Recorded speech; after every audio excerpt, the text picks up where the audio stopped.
Amadou Dia ñu ngi jox kàddu gi honorable Samba Dang kii di Mamadou Lamine Diaité mën na waaja. Merci beaucoup monsieur le président. Auzu billahi mina shaytani rajim. Bismillahi rahmani rahim. Wassalatu wassalamu ala rasulillahi sallallahu alayhi wa sallam. Mbokk yi ñu ngi leen di gërëm bu baax a baax leen sant di indi ay leeral rek ci li nga xam ne moom mooy projet de loi de finance bi ndaxte boo jëlee kër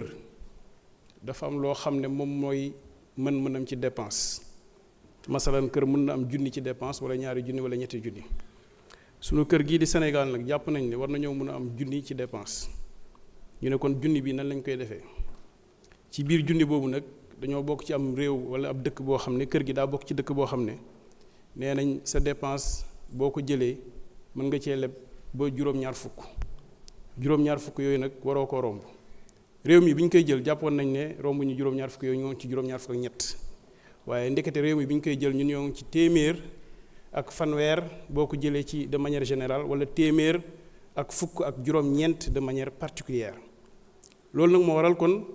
ñun téeméer bañ amoon ci dépense yokkaat nañ ci fukk ak juróom-ñeent yoo xam ne war nañ ko wuti feneen suñ ci paree jox njaboot gi ñu lekk suñ ci paree jox njaboot gi ñu jàng suñ ci paree jox njaboot gi ñu doxantu wala ñu dem feneen ak feneen ak feneen. ñaar nga jël réew mu mel ni États-Unis téeméer boo jël ñoom ci ngi ci téeméer ak ñaar fukk ak ñeent nga jël réew mu mel ni France ñoom téeméer boo jël ñu ngi ci téeméer ak fukk ak juróom nga jël nag ci Afrique fii boo jëlee réew mu mel ni Maroc moom téeméer boo jël mu ngi ci juróom benn fukk ak juróom boo jëlee bu mel ni Afrique du Sud nga xam ne mooy réew mi gën a développé fii ci Afrique téeméer boo jël mu ngi ci juróom-ñaar fukk ak juróom-ñaar wala juróom-ñaar fukk ak juróom-ñett mu nekk lu am solo li tax ñu war koo mën a comparer mooy lan mooy ñun ñi nga xam ne mooy Sénégal li nga xam ne mooy fondamentaux yi nga xam ne moom mooy leen wutale ak yeneen réew yooyu ma lim léegi nii tey boo leen jëlee lii nga xam ne mooy seen économie dañ koy jëlee ci secteur primaire yóbbu ko ci secteur secondaire yóbbu ko ci secteur tertiaire maanaam béykat bi day am doole ki nga xam ne la ñu béy ba pare da koy transformer day am doole ña nga xam ne dañ koy jënd aussi dañuy am doole waaye ñun boo jëlee suñu réew mi doole ji béykat bi yoru ko ka nga xam ne mooy transformer yoru ko ka ko yor dëkkul ci biir réew mi parce que boo jëlee société yu mag yi nga xam ne dëkkuñ ci biir réew ñoom ñoo yore li nga xam ne mooy alal ji kon ñoom ñooy xëcc li nga xam ne mooy suñu réew mi sa réew nag nit ki bu ñu lay diri doo jàpp ni fii lañ war a jaarale wala fa lañ war a jaarale parce que ki lay diri mooy jàpp fi mu lay war a jaarale te ñun ñi ñuy diri du ci waa réew mi waaye ñi ci bitim réew ñoo ñuy diri beneen bi li ñu wutale mooy li ñuy wax les perceptions de risque parce que perception de risque yooyu noonu boo ko xoolee ci pays développé yi ñoom bu ñu lebee téeméer dërëm la ñuy fay ci bénéfice ñun nag les pays sous-développés bu ñu lebee téeméer dañuy fay juróom-benn bu juróom-ñaar ci bénéfice kon kii bu lebee téeméer fay téeméer ak dërëm man su ma lebee téeméer damay fay téeméer ak juróom-benn dërëm wala téeméer ak juróom-ñaari dërëm beneen bi mooy la structure d'échéance de la dette maanaam boo xoolee structure bi ni muy demee ñun ñu ci bëri sunu dette waa extérieur ñoo ñu koy jox alors que les pays développés seen dette ñoom seen biir réew lañ koy joxe bi ci gën a yokk nag ci gën cee métti ma leen koy wax chaque jour di ci tooñ sama mbokk tukulóor yi sama mbokk joolaay mooy ñoom dañuy leb ci seen xaalis fayaat seen xaalis waaye ñun dañuy leb suñu xaalis ñun fay nag ci xaalisu jàmbur dañuy leb ci xaalisu jàmbur fay ci suñu xaalis masalan wax yàgg naa ko wax maanaam ma leb benn franc CFA benn euro mais damay fay 655 francs CFA su ma lebee benn joolaa damay leb benn joolaa ba pare fay juróom-ñaar téeméeri pël ak juróom fukk ak benn mu doy waar donc loolu nga xam ne kon bu ma lebee ñaari joolaa wala ñetti joolaa rek maanaam jeexal naa tukulóor yépp donc loolu moo ñu rey ñu gën a dee beneen bi mooy la base des créanciers donc surtout résidence yi waxoon naa ko léegi nag boo jëlee lii yëpp nag nga boole ko moo tax nag ñu dugal ñu ci pax moo xam ne guuta googu noonu pour ñu génn ci mu xaw a doy waar ñi ñu jox réew mi jàppoon nañ ne bu ñu joxee réew mi at ñun ñu génn réew mi xajal leen réew mi ndax ñoom ñu mën a dellusiwaat moo tax bougé wuñ mètre ñenn ñu ngi Maroc ñenn ñu ngi Gambie ñenn ñu ngi feneen ñenn ñu ngi feneen loolu lañ doon xaar dañ doon yeeru mais heureusement yàlla suturaal ñu am ay fonctionnaires yoo xam ne ils sont exemplaires ay fonctionnaires yoo xam ne c'est des génies de la finance ay fonctionnaires yoo xam ne dem nañ góorgóorlu ba xalaat ne lii di diaspora bon lii di ressource intérieure lii ñu leblante suñu biir lii di leneen bu ñu ko defee dinañ mën a téye réew mi benn at ñaari at ñetti at ba nga xam ne ñi doon yeeru duñ mën a ñëw kon monsieur le ministre des finances monsieur le ministre de l'économie et l'ensemble des fonctionnaires qui travaillent dans votre département ñu ngi leen di gërëm di leen sant ci li nga xam ne mooy considération yooyu ñu jël liggéey ko pour réew mi mën a taxaw ndax jàppoon nañ ne gouffre bii duñ ci génn mais alhamdulilah bi ngeen ñi ci génnee te jàpp naa ne bu ñu ko nee jàpp leen nañ ci génn incha allah rabbi ñu ngi leen di gërëm sant bu baax jërë ngeen jëf. jërëjëf honorable Samba Dang ñu ngi jox kàddu gi honorable Mamadou Lamine Diaité soxna Daba Wañaan mën nga waajal ñu fàttali ne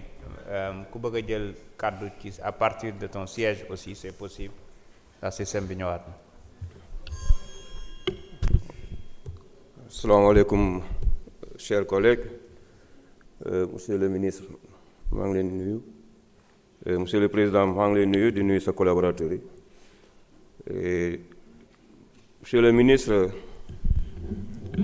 peut-être en commission technique jotoo tontu yenn samay question mais dinaa ko bamtuwaat tey pour nga gindi ma ci question yooyu. waxoon naa ko en commission avec l'ensemble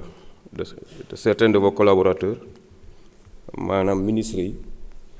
que Mbour mérite un plan Marshall. lu tax ma koy wax c'est une ville qui a grandi de manière exponentielle ci 15 ans. Mbour a quadruplé pratiquement de population à l'espace de 18 ans.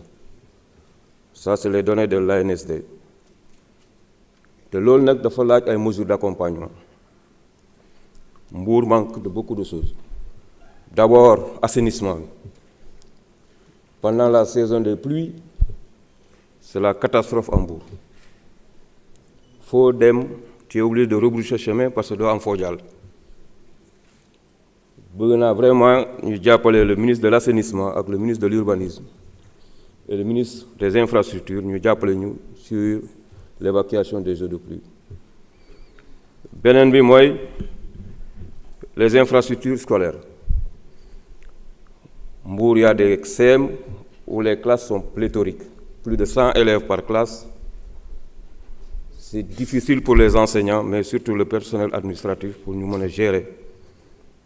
l'efficacité de l'enseignement dans leur école. Beneen bi mooy sur le plan sanitaire. Comme nous l'avons dit, Mbour, on a un hôpital qui ne répond pas aux besoins du département. Donc il y a énormément de problèmes à ce niveau. Donc bëgg nañ vraiment ngeen jàppale ñu mën a am un hôpital digne de son nom, mais surtout renforcer les centres de santé, ñu mën a am personnel bu doy pour faire face aux besoins. Monsieur le ministre, Mbour grandit vite. Je parle du département. Et c'est la première région, la région de Thiès, bu tàqaloo ak Dakar. Tout le taux plein de Dakar se déverse dans le département. Et j'invite vos services, surtout le domaine, ñu veiller à ce que l'espace qui nous reste,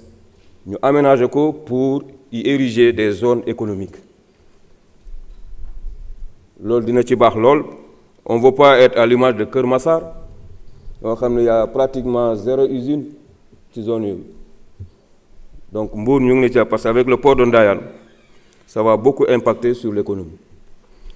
Fu may daanelee ces deux préoccupations, c'est par rapport au projet appel. Mooy l'achat public bu ngeen initié par des procédures électroniques sur la commande publique et sur la digitalisation des process et de la planification à l'exécution des marchés avec à la clé plus de célérité, de sécurité et de marge budgétaire. Quelles sont les premières conclusions de ce projet? Est-ce que am na impact sur l'économie, monsieur le ministre? Beneen bi, c'est par rapport à l'adhésion au bouclier mondial que votre département adhère na ci, et quelles sont les initiatives qui ont été prises pour capter les fonds verts pour lutter contre les dérèglements climatiques. Je veux parler avoir une bonne résilience climatique.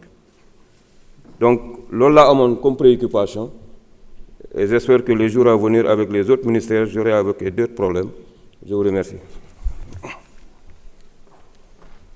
Merci, honorable Diaité.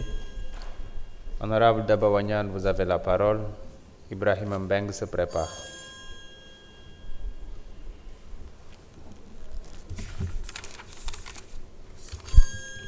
Merci beaucoup, Monsieur le Président. Nous sommes Monsieur le ministre des Finances et du Budget, Monsieur le ministre de l'Économie, du Plan et de la Coopération. Nous sommes aussi Madame la secrétaire d'État chargée des relations avec les institutions et collègues honorables députés fi teew di leen féliciter bu baax a baax ci liggéey bu am solo bi nga xamante ne si ne yéen ngi koy liggéey ak fi ngeen fekk réew mi guuta gi ngeen ko fekk yéen a ngi def seen kemt lay kàttan ngir relever le défi ak tamit satisfaire les populations. Ñu ngi leen di féliciter tamit par rapport ak la rationalisation des dépenses publiques te loolu tënku ci la rationalisation du train de vie de l'État ndax ku ne xam na ne que wax dëgg yàlla ci LFI bi jël ngeen ci bu baax a baax ci compte tëril ngeen ci compte ci loolu ndax acquisition de biens et services li ñu remarqué mooy dafa wàññeeku ba toll ci 280,5 milliards par rapport ak l'année 2025. Ñu ngi leen di féliciter aussi par rapport ak recette budgétaire générale yi nga xamante ne si ne mu ngi toll ci 5 932 milliards nga xam ne presque couvrir na le besoin de financement nga xam ne ñu ngi ko xayma ci 6 075 milliards. Ñu ngi leen di féliciter aussi par rapport ak presse bi le plan de redressement économique et social nga xamante ne si ne dina mobiliser plus de 703 milliards ci ay ressources endogènes pour financer ci yenn projets yi kon loolu ñu ngi ciy féliciter bu baax a baax le premier ministre Ousmane Sonko ak membre gouvernement bi yépp.